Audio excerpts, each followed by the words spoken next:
Dear students, we are continuing with our interaction on the cross sectional elements under the geometric design. So far under the cross sectional elements we have talked about the common elements, and then after that we started with the exclusive facilities, and the one which we have taken was the facility for bicyclists or the non motorized transports like cycle rickshaws. And the another thing which we started discussion on was the pedestrian walking facilities, that is the sidewalks or the footpath. In this previous interaction what we have talked about was that what type of width shall be provided, what should be the height of the footpath, what are the various specific features which needs to be provided when you are taking a turn. So, the corner has to be designed, the connectivity with the carriageway has to be designed, and then there were certain specific things which are associated with the environment of the facility, and that is where we stopped that interaction. Today we are going to first of all close the pedestrian walking facilities in terms of the assessment of the walkability of those facilities and whatever the facilities which have been provided in a particular area, and then we will start our interaction on the crossing facilities related to pedestrians. So, let us start with the walkability assessment first of all. Now, when we talk about the walkability assessment and when we have guidelines from Indian Road Congress as well as from Indo SCM, different approaches have been provided, and when we look at those approaches there are two things which will be there. One is either we are going to talk in terms of the simple attributes or the types or the components of the facilities which are there just as such in terms of qualitative nature, or we may be talking in terms of a quantitative nature. Now, when we look at here on a walkability index, let us start from this side where it speaks of the categories being provided, and on these categories from A to F we have the index values being identified. And if you look at it, the index value for a category A is more than 4.5, whereas for F it is less than 3.1, and this is on a scale of 6. So, out of 6, what is the score the particular area is getting in terms of the facilities being provided is what we are looking at, and accordingly we are saying okay, this particular area has a very good facility or may not have a good facility. Now, when you talk about this index value, then how it is being computed is the next question, and that is where if you look at this step number 7, what it says is that we have a ratio of walk score to the walk score maximum value which has been normalized on a scale of 6. So, you have a ratio and being normalized with the 6, that is being multiplied here, what we are going to get is something in this particular area in these ranges which can be going from 0 to 6. Now, when we look at this, it means there are two things which needs to be computed. One is the walk score, another one is the maximum value of the walk score. Now, when we talk about the maximum value of the walk score, then as it is dependent on number of attributes, it means whatever the maximum possible values which we can give to those attributes, on the basis of that and the basis of the satisfaction ratings with respect to those attributes, we are going to get a score, and that particular score is being used as a maximum score here. But in actual this may not be the situation, and therefore, we have to identify that what exactly is happening in an area in terms of the usability, in terms of the acceptability, in terms of the satisfaction by the users on those particular facilities which are provided, and they have been done on 4 counts. One is safety, security, then movement, and fourth one is the comfort. So, these 4 things have been taken together under different values or proportions or coefficients being taken, and that gives us a walk score. So, we will get a walk score and we will get a walk score maximum value, and then on the basis of that the index value will be there. But when we are looking at these 4 components which have been talked here, they are not straightforward values, they are again a combination of different attributes related to the provision of a facility or the facility which has been implemented in that area. If you talk about safety, then safety is associated with the traffic volume and the traffic speed. These are the 2 factors being considered here. Whereas, if you are looking at the security, then it is associated with the police, the lighting, the availability of the CCTV. So, that ensures the security of the people on that facility. We are talking about the movement.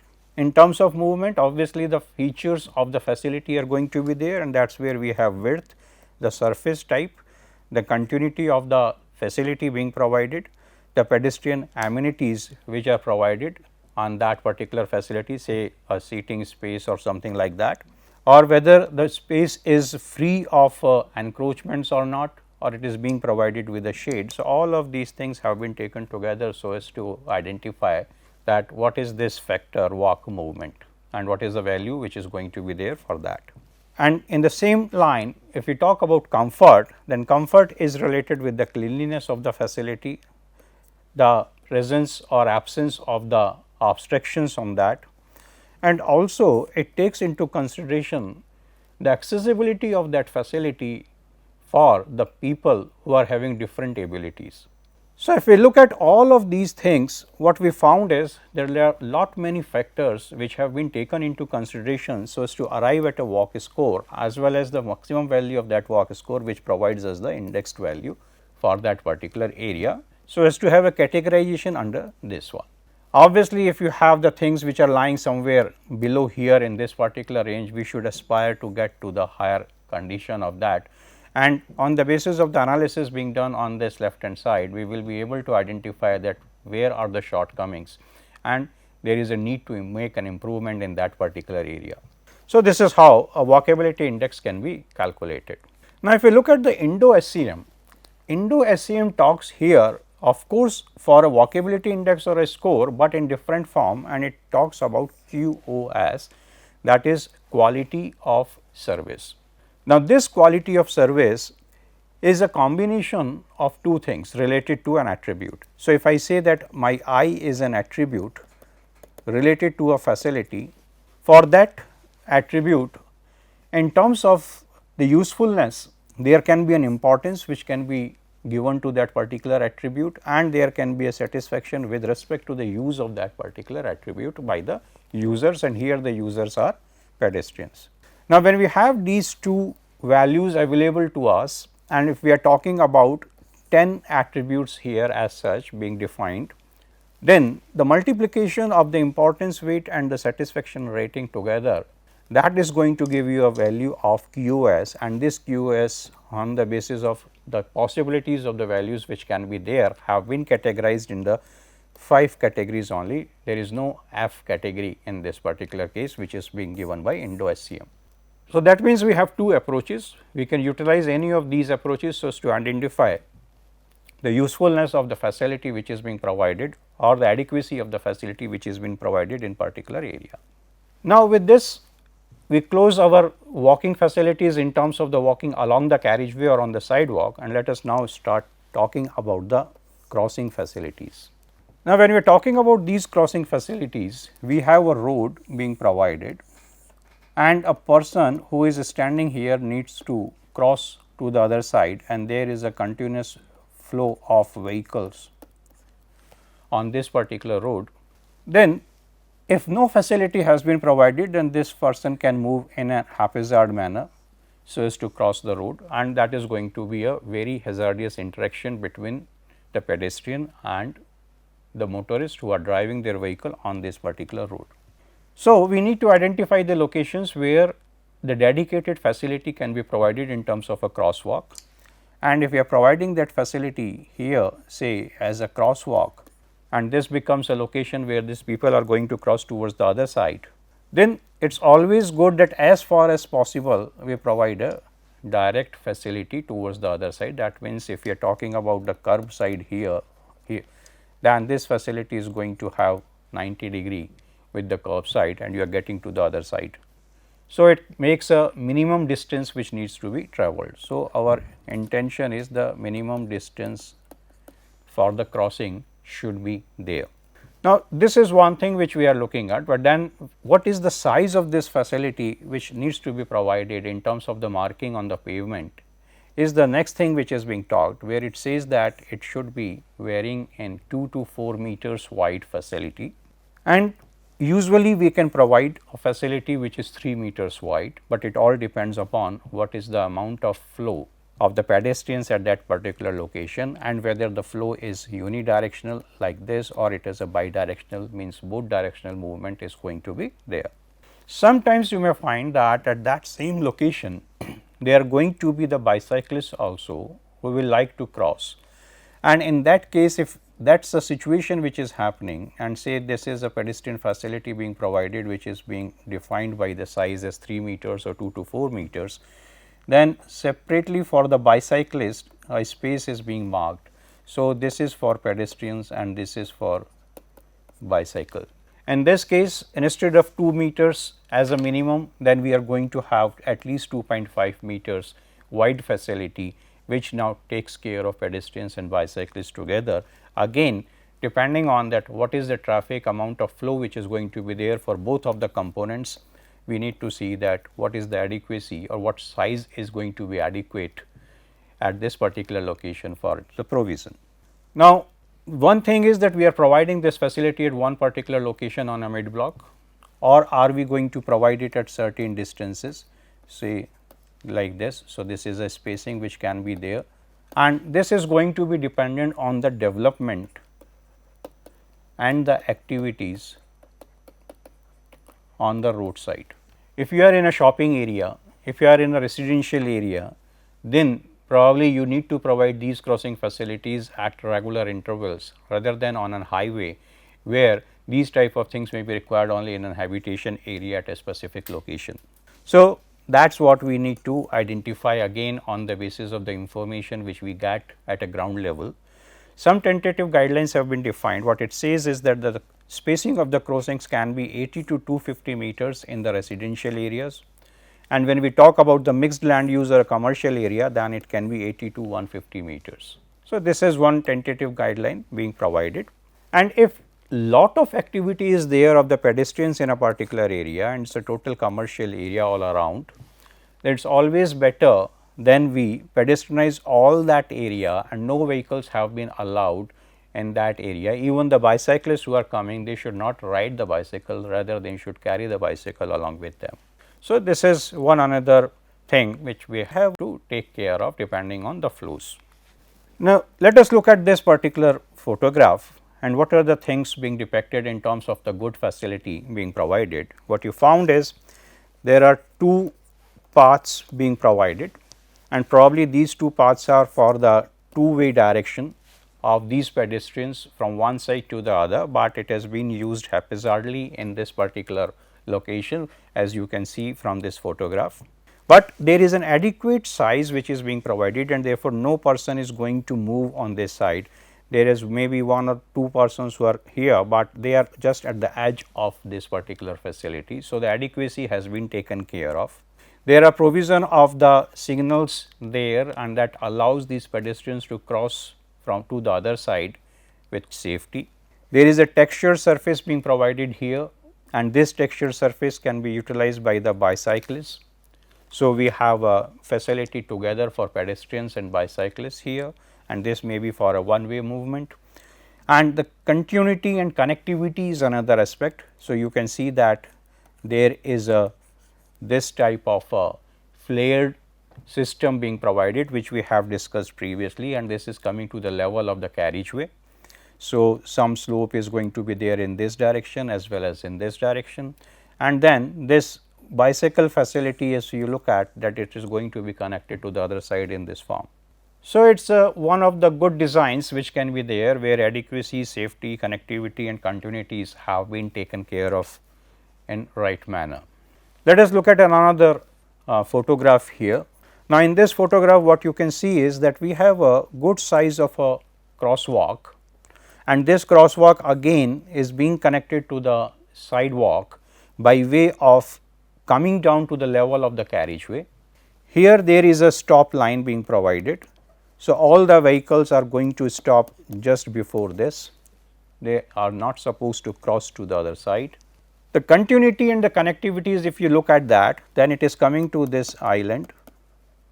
Again, this type of a connectivity, the continuity in this direction and the continuity in this direction has been ascertained, so that people can take a left and right depending on their requirements. What you can find is that there is a one crosswalk here, and then there is another crosswalk. That is what I was talking, that there may be a requirement to provide these crosswalks at regular intervals depending on in what particular area we are and what is the amount of these pedestrian traffic which requires to cross to the other side. So, we have to take care of that also. And all of these things which are being provided, which are usually defined as a zebra strip because they are white and black alternate lines are there, they are usually 500 wide and the length is going to be, means when you say length, then we are talking in this direction. So, this is the length we are talking here, and this can be 2 to 4 meters, we have already discussed about it. And this stop line, though we will be talking about the markings, but this usually is a 200 wide line which is a continuous in nature or along the length of the or the crosswalk. So, this is one another sort of a good design which we need to provide for the crossing at a particular location required by the pedestrians. Now, when pedestrians are crossing in this manner, as we have seen in the previous photograph, and they have landed on an island in between where the traffic has been moving all around, there may be a requirement that the people, the pedestrians who are coming there, they need to take a refuge. Means what? That you have a wide road and say there is a center line and I have say 3 lanes on that side and 3 lanes on this side. So, that is where 3 plus 3 6 lane system is there, which may even be a divided system. So, I may provide a median here like this, and now pedestrians are going to cross at this location because of the requirement. So, what needs to be done? How they can be made safe and secured at this particular crossing? That is what we are trying to see, and that is where the refuge is going to be there. What it says is that if you are having this median, then this median, this can be 2 meters and absolute minimum it can be 1.2 meters wide, so that it can house a pedestrian. So, who has crossed from this side now is waiting at this particular location and the traffic is continuously moving. So, the traffic has been moving like this and like this. So, as soon as the vehicle moves away, then this pedestrian will start crossing depending on what is the volume of the vehicles on this particular road and whether the pedestrian is getting a gap or not to cross to the other side. Now, this is one way of doing it, but when you have this median which is raised in nature, then it becomes difficult for the differently abled people to cross at this location. In that case, then what are the possibilities which can be done is that if you have this median and we take this median ahead, then the median has been broken, there is a cut in the median being provided. So, my road is like this.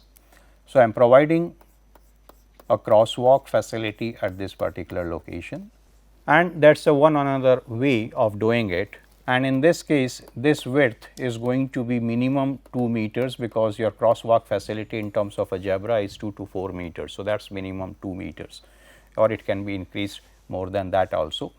And the level which is being maintained is the level of the carriageway. So, the people who are crossing from this side to the other side, they are just moving at that level itself, they are not going up and down, which is required otherwise in the case when the raised median is being provided. And it will allow the people, say with the wheelchair or people having different assistive devices, so as to cross here. So, this can be one another way of defining it, but when we say this is 2 meters wide and if we are having a median which is also 2 meters wide in this form, in this direction, so 90 degrees to each other, in that case this particular space which we are going to get is going to be 2 meters by 2 meters, and that is sufficient enough for the pedestrian to stop here to wait and then cross to the other side depending on the opportunities available. So, this is what is being shown in this photograph here. What you can see is there is a median here, there is a stop line, this is the width say 2 to 4 meters, there is a width of this median which is minimum 1.2 meters and we are desiring to have 2 meters here, and it has a nose being provided towards the end so as to demarcate, and there is a different material being used here where the pedestrians can come and stop if there is traffic which is moving on the other side once they have crossed half of it. Sometimes one thing which is happening is that there may be a possibility that the vehicles which are coming from one direction, and instead of going straight and taking a U-turn, they can start taking a U-turn in this area. And if this is happening, then there is a utility of providing the bollards, which is something like 70 to 90 centimeters above the surface. and they have to be placed with a certain spacing, so that a pedestrian who is crossing from one side to another side can cross easily. At the same time, this particular space should also be suitable for a person on a wheelchair to cross to the other side, and this is what we discussed when we were talking about the sidewalks, etc. Now, when we have talked about these crossing facilities, the another thing which we have to look at is the crossing speed. So, this crossing speed has been defined here. What it says is that we can design the facilities with respect to the 15th percentile speed, which has been observed as 0.95 meter per second. Usually, when we are going for a signal design, then in the case of signal design, we are considering the crossing speed as 1.2 meters per second. So, what it says is that if that is not going to be adequate for the people, let us design for 15th percentile, which is quite lower.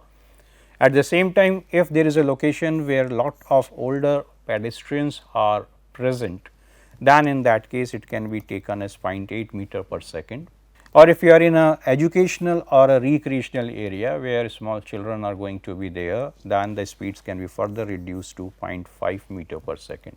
So, depending on where we are designing a facility, we have the flexibility of the use of a crossing speed, and based on that we should try to design the things. One another thing which is being defined is that if you have a 7.5 meter wide crossing facility, then at least 12 seconds should be given, so as to cross that particular location, and that should be sufficient enough for a disabled person to cross the road at that location. And when we are talking about this disabled people, or when talking about there is a lot of traffic which is continuously going on and is not stopping, then we can also have the pedestrian activated signals being provided at that location, where as soon as there is a sufficient number of pedestrians, then these signals can be activated by one of them, and it will turn the light red for vehicular traffic and green for the pedestrian movement. In case the pedestrians are having problems with their vision, then the audible signals is another aspect which can be looked at. Here what you can see is that there is a button which can be utilized so as to operate it, and when you push it, then it is going to give you a green, but that does not mean that one single pedestrian comes at a location and pushes it and goes to the other side. In that case, the vehicle will not be able to move on the road. So, there is a certain manner in which these things needs to be operated. This is a audible signal. So, once it is being operated and it has markings in a manner that visually impaired can understand and push it, and this allows them to understand what is happening on the road and then when to cross and when not to cross. The other way of looking at the crossing speeds is by way of the classification of the roads which needs to be crossed in terms of the lanes. It can be a 2-lane undivided, or in the divided systems it can be 4-lane, 6-lane or 8-lane. That means, we have a dual carriageway with either 2 lanes, 3 lanes or 4 lanes on one side. Here the average crossing speeds have been defined. They are not being defined as the 15th percentile as we discussed in the previous slide. And what you found is that they are varying from something like 98.8 meters per minute to as low as 72.4 meters per minute, changing from male to female. That roughly comes out to be 1.6 meters per second to 1.2 meters per second as an average crossing speed being provided.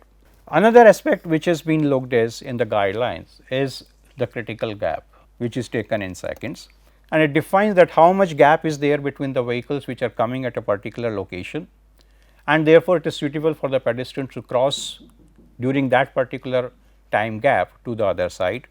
And as soon as means they cross to the other side and the vehicle arrives at that one. So, at this point that much gap is available, which ensures the safety of those pedestrians while they are crossing to the other side. Okay, so, that is another aspect which can be looked at. Here we are talking about the warrants for the pedestrian crossing facilities, and these warrants have been included new, and this is a changeover from the previous warrants which were dependent on accident rate, which were dependent on the long waiting time or the speed of the traffic, if it is high, if it is low. So, some vagueness was there in those particular warrants, which have been made more clearer now, and what you can see is it says that in a case of any of these conditions or a combination of these conditions, if they exist, then the control measures needs to be provided at the mid block crossings, and we have to provide one or the other type of a pedestrian crossing facility. So, first one speaks of the wait time, and here the wait time has been defined as 45 seconds. So, if a person has to stand on the curb side and wait for 45 seconds, that means the traffic is too high and we should go for certain control measures, or we should go for providing some additional or different type of a facility for the crossing of pedestrians at this location. Now, this is also being correlated with the vehicular flow, and this vehicular flow is being talked for 2-lane undivided or a 4-lane or a 6-lane divided system, and the respective values are 940, 1250 or 1860 PCU per hour. So, there is a correlation between this delay or the wait time and this vehicular flow. So, as soon as the vehicular flow reaches this value and it goes beyond this value, it is going to cause a wait time of 45 seconds or more than 45 seconds. Now, another criteria which is talked here is in terms of the speed. If the speed increases beyond 40, 60 or 80 kilometers per hour for the respective 3 categories of the roads which we talked, then in that case also the control measures or the provision of the type of the pedestrian crossing facility should be taken care of. And this is further correlated with the psychological gap size. Now, psychological gap size means that if the vehicle is approaching towards you and you as a pedestrian is crossing a road, then how much is the distance which is there? You are not going to evaluate in terms of distance, you are basically looking at in terms of the speed of the vehicle which is approaching towards your path, and then finally that results into the time which has been there when as soon as you crossed it and the vehicle approached at that particular location. So, that sort of a psychological gap size is being talked again for the 3 road conditions, that is 2-lane undivided, 4-lane divided and 6-lane divided, and the respective values are 1.65 seconds, 2 seconds and 2.55 seconds. So, these are the warrants which needs to be taken care of while considering the crossing facilities or providing them at the mid block locations. Now, this is a nomograph where what we have discussed in the previous slide is being shown. Now, what are the attributes which have been considered? Let us look at that.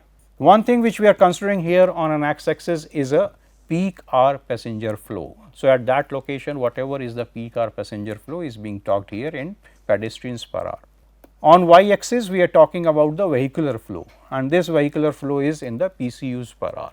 When we talk to the other side, then we have the psychological gap size, and then another attribute is the vehicular speed in this direction being taken. So, we have these 4 things in hand, and based on that we can find it out what is happening on the other side. Say if we have a value of this P and the value of this V. So, P is for pedestrian flow, V is for vehicular flow, and we have got these from the counts being taken on a location. We will get some value, and here this is being talked as PV square. So, when we are looking in this form, say we get a point here. Now, this point defines that we should try to provide a raised tabletop. Now, what you can find is that there are certain values being shown of the PV square. If the PV square is 1 into 10 to power 8 or less than that, then there is no need of providing a facility, but this what I am talking about a 2-lane undivided road. Similarly, it can be 4-lane and a 6-lane divided road system, they are again different.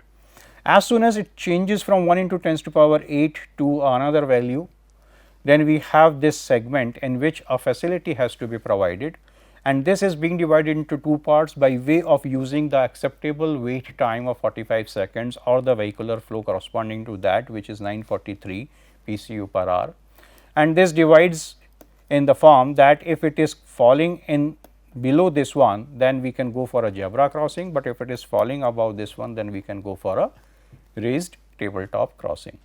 And when we are beyond this, then signalized control system can be there, and when we are beyond this value, then the grade separated system can be provided. If we talk here in terms of the PGS, and the relationship has been shown here. So, this is the relationship of the PGS with the volume or the speed. So, these 2 things have been defined. Now, this PGS has been defined into 3 categories as high risk, medium risk and low risk, and this can also be correlated with the speeds of the traffic moving on a road, and accordingly we can find it out whether the condition on this particular road is acute or it is still comfortable, and therefore, there may or may not be a requirement of provision of a facility. So, this chart gives you the values here for the 3 cases which we were talking about. Different values are there, as you can see here, and then on the basis of that the categorization when and when not to provide a type of a facility or what type of a facility has been defined. So, you can see that this value is going to as high as 1.17 into 10 to the power 11 in the case of 6 lane divided system. Now, let us look at these crossing facilities at intersection and the important things being done there. What you can find is the very good crossing facility being provided, which is connected. It is connected at this footpath level also. So, everywhere it is connected in this form. There is this approach being provided. This is defined as bulb out system. So, what we are doing is that the total width of the road was this much or the carriageway was this much, but it has been reduced to this. So, the interaction time with the vehicular traffic has been reduced. So, we are trying to improve upon the safety of the pedestrians. But when you do this bulb type, what you can find is an additional lane is available which can be used for the parking of vehicles here. So, that is one additional advantage you are going to get. Okay, so, this is all way we are going to provide the facilities, but in this case we are coming to the carriageway level.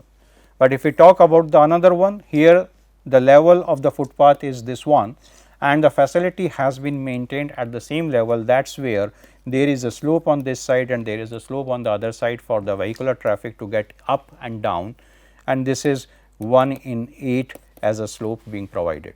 We look at another such orientation. So, there can be different type of orientations, all depends upon what type of movements or flexibilities we can provide at that intersection. So, here again you can find that we have the median, then in the median we have the pedestrian refuge, then this is a channelization, and then again the channelization has been marked for the usage of the pedestrians. There is the continuous movement all around. So, everything is being marked in a perfect manner, but the extension here is that we are also providing the oblique movements for the pedestrians from one side to the another side. They need not to go like this, they can simply go straight in this form also. So, these are all the ways, the innovative ways which can be utilized by you while you are designing any of the facility. So, with this we close our today's interaction, and we will be continuing our interaction on the cross sectional elements whatever is being left, and then we will move to the service road, and finally, we will have an introduction towards the road furniture in the next interaction. Till then, thank you and bye.